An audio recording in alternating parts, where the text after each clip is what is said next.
오늘은 설교 제목처럼 뭔가 다급함, 조급함에 대한 이야기를 좀 함께 하고자 하는데 제가 예전에 실제 경기를 보기도 했고 그 뒤로도 이렇게 조금 잠깐 이슈가 되기도 했던 제가 올림픽 경기를 하나 좀 보여드리려고 합니다. 제가 고등학교 때의 영상이니까요. 2000년도에 있었던 시드니 올림픽 때의 일화인데요. 잠깐 한번 영상을 준비했거든요. 잠깐 한번 함께 보시지요. 앞에 조명 좀 어둡게 해주셔요. 네, 틀어주십시오. 아세요? 올림픽 수영 경기에 나온 선수가 수영을 못해서 익사할 뻔한 이야기를 말입니다. 2000년 시드니 올림픽에서 열린 100m 자유형 예선 경기장에선 좀 특이한 일이 벌어졌습니다. 아무도 없는 레인에 잔뜩 긴장한 채 홀로 서 있는 선수의 이름은 적도기니 출신의 에릭 무산바니. 당시 어떻게든 기록을 줄이려 전신 수영복을 입었던 다른 선수들과 달리 유독 돋보이는 파란색 삼각 수영복을 입은 그는 곧 심판의 신호에 맞춰 몸을 던집니다. 그렇게 무산바니가 힘차게 물살을 가르는 순간 관중들 사이에선 소란이 벌어졌습니다. 왜냐고요? 전문 수영 선수라고 하기엔 많이 이상해 보였으니까요. 그렇게 계엄을 뽐내던 그는 반환점을 돈 후에 체력적인 한계까지 맞이한 듯 보입니다. 거의 살기 위해서 몸부림치는 이 선수의 수영 경력은 고작 8개월. 과연 어떻게 이런 사람이 나라를 대표하는 올림픽 선수가 될 수 있었던 걸까요?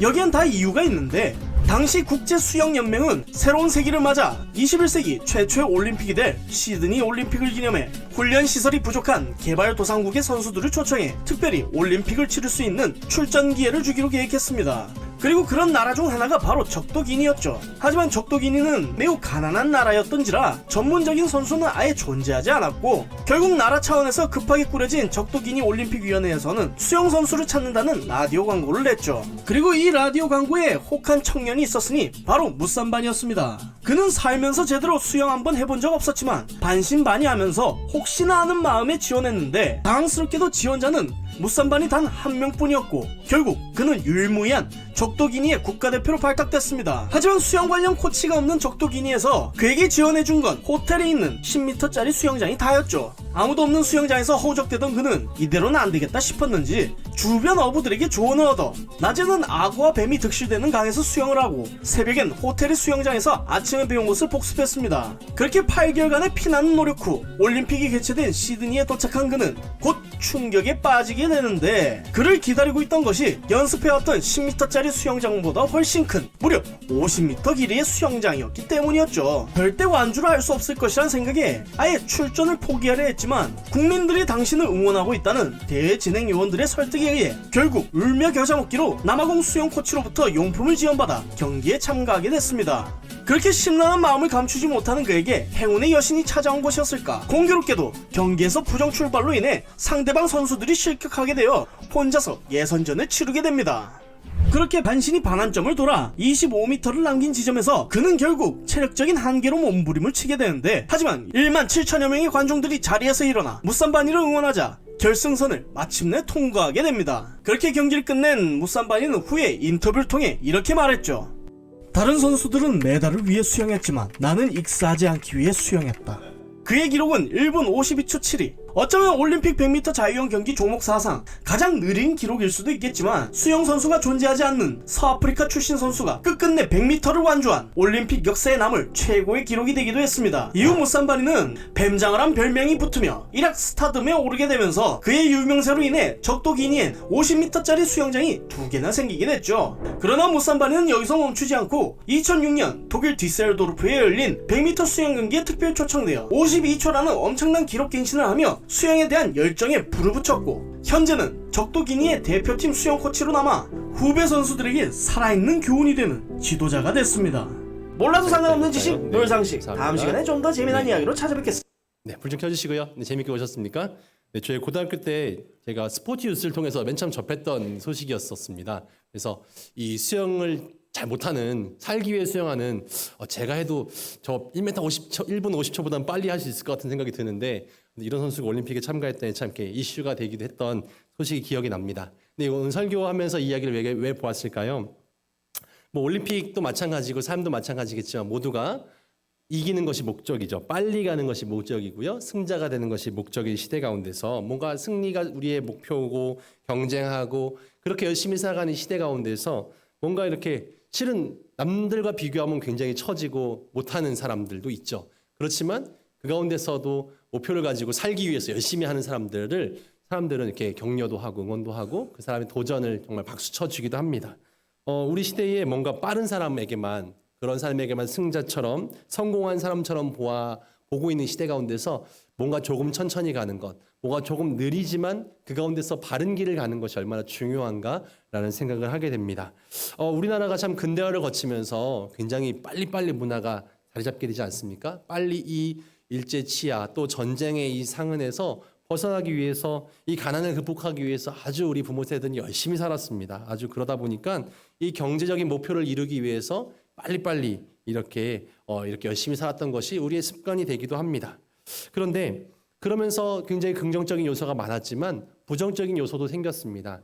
예전에 제가 TV에서 외국인이 본 한국인 베스트 빨리빨리 베스트 10 이런 걸 좀 보았는데 여러분도 한번 체크해 보시겠어요? 나라는 몇 개나 해당되는가?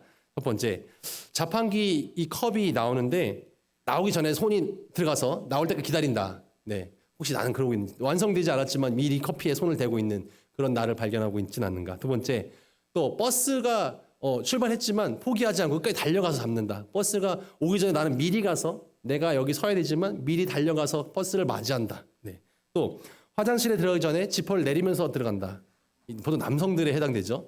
이미 들어가면서부터 지퍼를 내리면서 들어가는 경우. 또 삼겹살이 익기 전에 먼저 먹는다. 한국 사람들이 이렇게 빨리빨리 먹는다는 겁니다. 또 엘리베이터 문이 닫히기 전에 닫힌 버튼을 마구 누른다. 굳이 대한민국 사람들만 주로 이런다는 겁니다. 또 3분 컵라면을 3분 되기 전에 빨리 먹는다. 네, 이게 막 바삭한 걸 좋아하는 것처럼 빨리 먹는. 또 화장실에서 볼일을 보면서 동시에 양치질을 한다. 무슨 경제적인 것 같이 느껴지지만 한국 사람들이 이렇게 급하다는 거죠. 또 웹사이트가 3초 안에 열리지 않으면 컴퓨터 문제가 있나고 껐다가 다시 키는. 못 견디는 거죠. 또 편의점에서 계산하기 전에 먼저 음료수를 먹는다. 먹고 빈병 계산하는 이런 경우가 이 대한민국 사람들만 주로 그런다는 겁니다. 저는 한 10개나 6개 정도 해당되더라고요. 굉장히 급한 사람이구나 라는 생각을 했습니다. 전 말도 이렇게 빠르고요. 좀 급합니다, 성격이. 그런데 우리들은 뭐 생활 습관만 빠른 것이 문제가 아니라 우리의 영적으로도 신앙적으로도 이 빨리빨리 한다는 것이 가끔은 좀 부정적인 요소로 작용할 때가 있습니다. 내가 뭔가를 결정할 때 있어서 빨리 한다는 것은 우리가 뭔가 조급한 것이고요. 빨리 하려는 것은 뭔가 편법을 사용하게 된다는 겁니다. 내가 건강하게 정직하게 천천히 가서 소유하라는 것이 아니라 어떻게 그 방법은 관계없어. 결과만 빨리 이루면 돼. 라는 마음들이 생겨집니다. 하나님의 영광을 추구하는 것도 마찬가지일 때가 있습니다. 오늘 이사야서 28장에서는 이사야 선지자가 이스라엘 백성들에게 그런 말을 합니다. 이사야가 활동하고 있던 시대는 그런 시대였습니다. 아수르가 당시에 굉장히 세력을 크게 확장해가고 있는 시대에서 주변에 있는 작은 나라들은 굉장히 두려움에 빠져 있었습니다. 그래서 점점 아수르는 이 중동 지역을 확장해 가면서 점점 남하에 갑니다. 최종 목표는 이집트를 정복하는 길이었고요. 이집트를 정복하러 가는 길에 만나는 나라들은 다 정복합니다. 그래서 처음 만난 나라는 시리아, 그 다음에는 북이스라엘, 그 다음은 남유다 이렇게 이제 점점 쳐내려오는 게 되는 거죠. 그래서 두려움에 빠져 있었던 작은 나라들은 연합군을 만들어서 이 아수르에 대항하고자 합니다. 당시에 시리아와 이 북이스라엘은 먼저 동맹을 맺었습니다. 그리고 나서 이 남유다 왕국에게 요청합니다. 우리 함께 싸우자. 저 아수르는 우리가 감당하기 어렵지만 우리 셋이 함께 힘을 모은다면 그 주변에 있는 암몬이나 모압까지도 함께 힘을 모은다면 조금 상대해 볼 수 있지 않겠냐라고 요청을 합니다. 그런데 남유다 왕은 그 말을 듣고 생각합니다. 쟤네들과 괜히 동맹해가지고 싸우다가 아수르한테 치면 더 큰일 날 수 있다. 그래서 빨리 그냥 항복하고 저 아수르의 도움을 얻어야겠다라는 생각을 합니다. 그래서 이 북이스라엘과 이 시리아 요청, 동맹 요청을 거절하고 거절합니다. 거절하자 이 화가 났어요. 시리아와 이 북이스라엘 화가 나서 오히려 우리가 지금 저 아수르에게 이렇게 당하느니 우리가 더 세력을 크게 확장하기 위해서 차라리 저 말 안 듣는 남유다를 우리가 정복하자. 남유다를 정복해서 그들의 어떤 군사력과 그들의 어떤 그런 물질 이 부들을 우리가 오히려 가지는 게 더 낫겠다. 말 안 듣는 저 유다를 우리가 오히려 침공하자라고 계획을 바꿉니다. 그래서 남유다는 괜히 이 아수르 눈치 보더라고 그들과 동맹을 안 맺었다가 오히려 지금 당하게 생겼습니다. 그래서 어떻게 합니까? 이 아수르에게 도움을 요청하는 거죠. 큰형님, 우리를 좀 도와주십시오. 우리가 당신들에게 싸우고 싶지 않아서 동맹을 거절했다가 지금 당하게 생겼습니다. 도와주십시오. 그래서 아수르는 이 남유다를 도와주기로 합니다. 그래, 내가 저 사람들 혼내줄게. 그래서 아수르는 이 시리아와 북이스라엘을 쳐들어갑니다. 그리고 그들을 아예 정복해버리죠. 그리고 남유다는 쳐들어오지 않습니다. 남유다는 그래서 살았죠. 하지만 살긴 살았으나 이 아수르에게 조공을 바치는 신세, 그리고 그들의 신하가 되는 신세, 아주 불합리한 이 조약을 맺게 되는 신세가 되고 맙니다. 이런 상황 가운데서 있었던 이야기입니다. 아수르에게 도움을 요청하고 실은 하나님의 뜻을 따르지 않았던, 하나님의 뜻을 저버리고 아수르의 신하가 되어서 아수르의 신들도 섬기고 아수르의 어떤 모든 문화를 다 따라가게 된 이스라엘 상황 가운데, 남유다 상황 가운데 이사야는 이야기합니다. 당시에 남유다의 아하스 왕은요, 우리 남유다는 너무 약해. 우리가 믿는 하나님은 약한 신인가 봐. 저 아수르의 신이 너무 강한 것 같아. 그러니 우리는 아수르의 편에 들어야겠다. 그리고 그들의 신도 우리가 좀 이렇게 수입해야겠다. 그래서 아수르의 신상을, 그들의 제단을 예루살렘 성전에다 세우고 그 신을 섬기는 일들을 벌입니다. 이사야 선지자는 너무 화가 났습니다. 그래서 오늘 말씀을 전하는 겁니다. 15절처럼 너희들은 지금 사망과 언약했고 스올과 맹약했다. 이 스올은 지옥이죠. 너희들은 지금 죽음의 어떤 신과 이 하나님 앞에서 아주 저주받은 일을 하고 있다. 지금 이렇게 사막과 언약하고 스올과 맹약한 너희들, 지금 하나님께서 너희들 이 맹약, 이 언약을 잘못한 것, 동맹 맺은 것 결국에는 망하게 될 것이다. 유다가 멸망할 거다. 이런 얘기를 합니다. 하나님을 의지하지 않고 하나님의 도움을 요청하지 않고 강한 나라 아수르를 의지한 너희들, 결국 그들의 신을 섬기고 하나님을 저버린 결과는 사망을 맞이하게 될 것이다 라고 이야기합니다. 그리고 얼마나 빨리 우리의 모든 것들이 빼앗기게 될 것인가, 그것을 설명해 주기 위해서 당시에 자기가 낳은 아들이 있었어요. 마헬, 살랄, 하스바스라는 아들이 있었는데 그 이름의 뜻이 재빨리 빼앗기게 될 것이다. 재빨리 전리품을 뺏기다. 뭐 이런 뜻이 있습니다. 그래서 자신의 아들 이름도 재빨리 망한다, 재빨리 뺏기다, 이런 이름의 단어의 뜻을 담아 이름을 지었습니다. 남한국 유다가 그렇게 급하게 빨리 노략당하고 전리품을 뺏기고 망하게 될 것이다 라고 이야기합니다. 실은 유다 왕 아하스는요, 왜 이런 일을 벌이냐면 빨리 어려움을 해결하고 싶었습니다.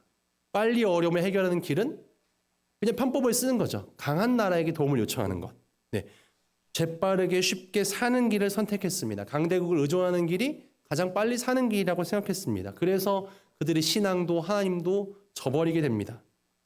아수르의 신을 섬기면 빨리 이 어려움을 해결을 받을 거라고 생각했습니다. 실은 우리나라 역사도 마찬가지였습니다. 어려운 시대에 일본에 의지하는 것이 우리가 빨리 사는 길이겠다라고 생각하기 때문에 나라를 일본에 넘기고 말았습니다. 그래서 더 큰 어려움이 벌어지게 된 거죠. 사람들은 무슨 일이 벌어졌을 때 뭔가 빨리 해결책을 찾습니다. 그 길이 돈의 길이면 돈을 찾고 힘의 길이면 힘 있는 사람을 찾고 실은 뭔가 쉽게 편하게 가는 길을 찾습니다.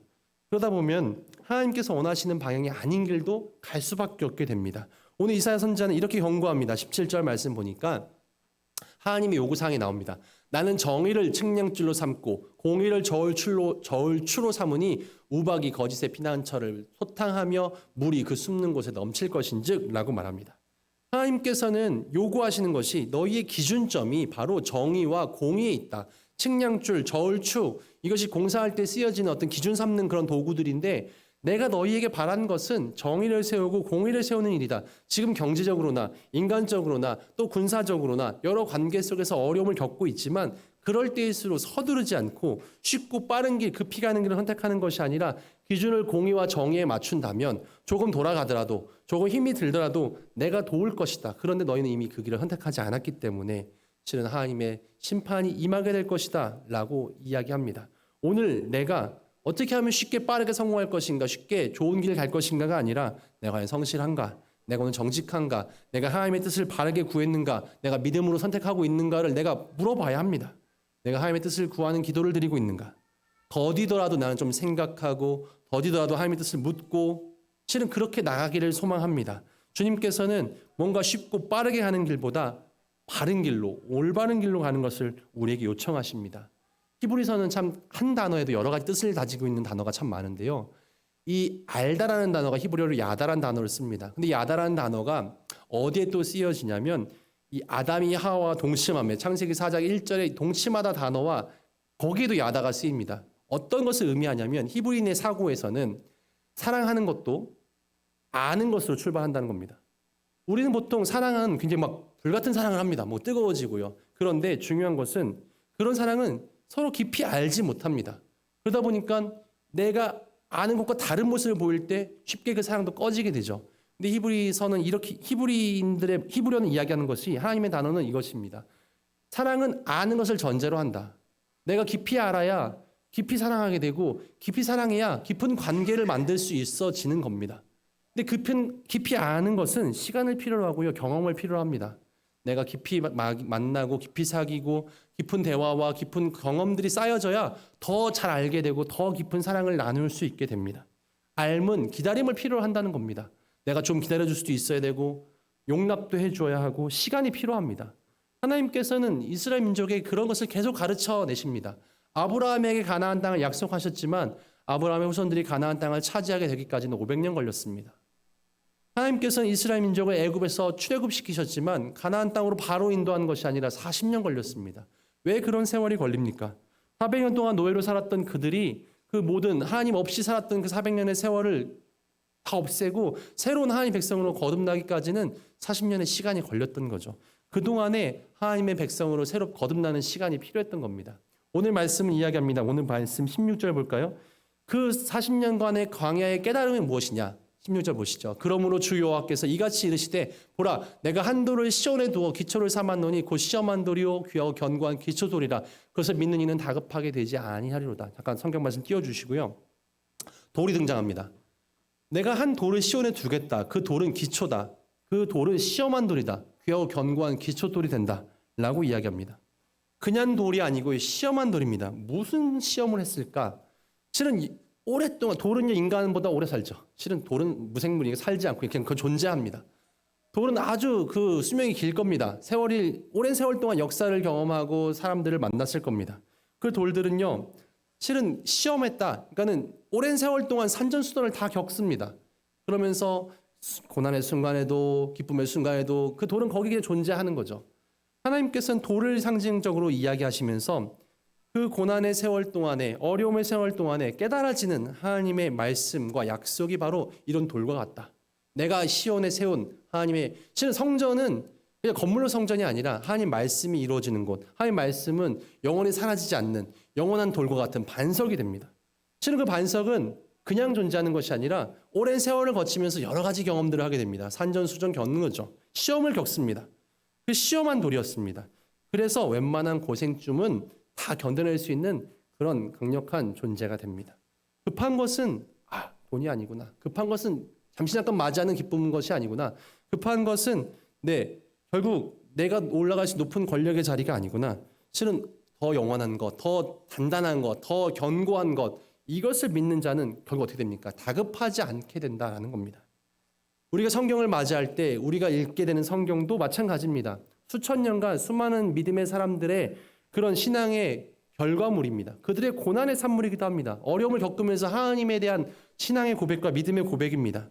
우리가 한순간 성경을 대하지만 그 성경을 읽고 묵상하는 가운데 그 수천 년 동안 하나님께서 그 사람들에게 역사하셨던 것들을 우리가 함께 묵상합니다. 그렇기 때문에 우리는 어떤 고난을 경험해도 우왕좌왕하지 않고 결코 서둘러서 쉽고 편한 길을 선택하지 않고 정의를 측량줄로 삼고 공의를 저울줄로 삼아서 내 삶을 돌아봅니다. 그런 사람은 이사야 선지자는 이렇게 얘기하는 거죠. 믿는 자는 다급하게 되지 않는다. 우리는 과연 어떻습니까? 얼마나 다급합니까? 하나님 빨리 안 들어오시면 큰일 납니다. 빨리 내 기도 응답하세요. 나를 이런 길로 인도하셔야죠. 그래놓고 그것이 응답되지 않으면 하나님 없나요? 하나님 내 기도 왜 안 들어주십니까? 이거 뭔가 내 믿음이 흔들리게 되는 거죠. 믿는 자는 다급하지 않다라고 이야기합니다. 물론 우리 성격은 좀 급할 수 있습니다. 그러나 내 믿음은 급해서는 안 됩니다.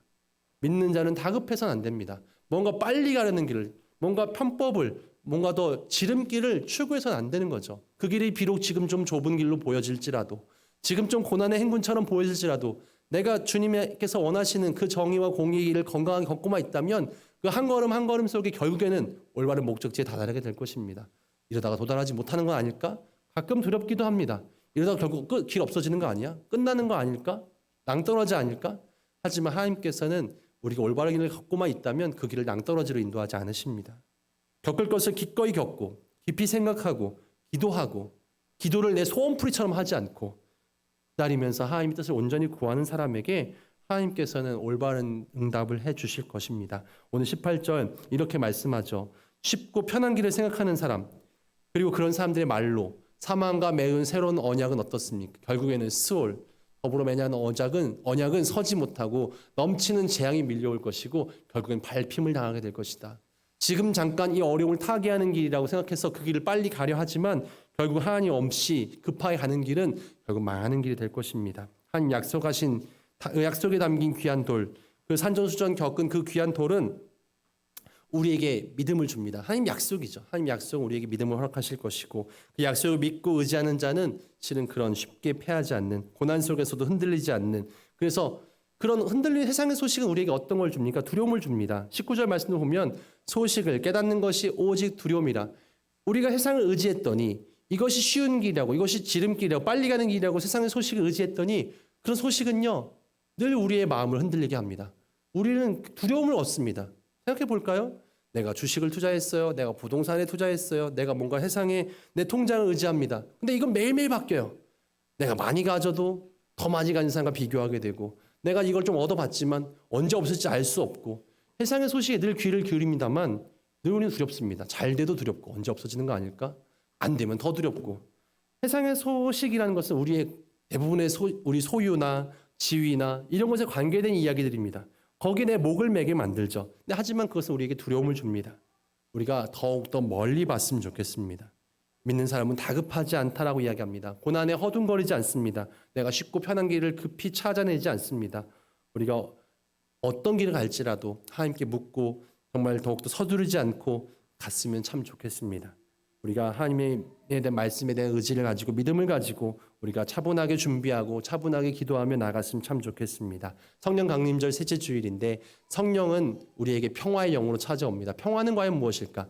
내가 다급하게 살다 보면 내 마음의 평화를 다 잃어버리게 됩니다. 두려움에 빠지게 되고 흔들리게 되고 그러나 성령은 내 안에 평화의 영으로 찾아오십니다. 내가 더욱 차분히 잠잠히 내 마음을 돌아보며 내 안에 계신 하나님을 발견하며 다급하고 광분하는 영이 아니라 더욱더 평화로 인도하시는 내 안에 화평을 주시는 그 하나님을 의지하고 이 시대 가운데서 우리가 그렇게 잠잠히 주님의 뜻을 이뤄가는 주님의 백성으로 살아내기를 주님의 이름으로 축원드립니다. 아멘. 기도하겠습니다.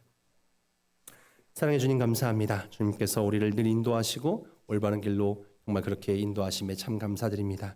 우리는 그럼에도 불구하고 세상의 소식에 마음 빼앗기고 더욱더 편한 길로 급한 길로 정말 급히 편한 길로만 가려 하는 우리의 마음들이 있습니다.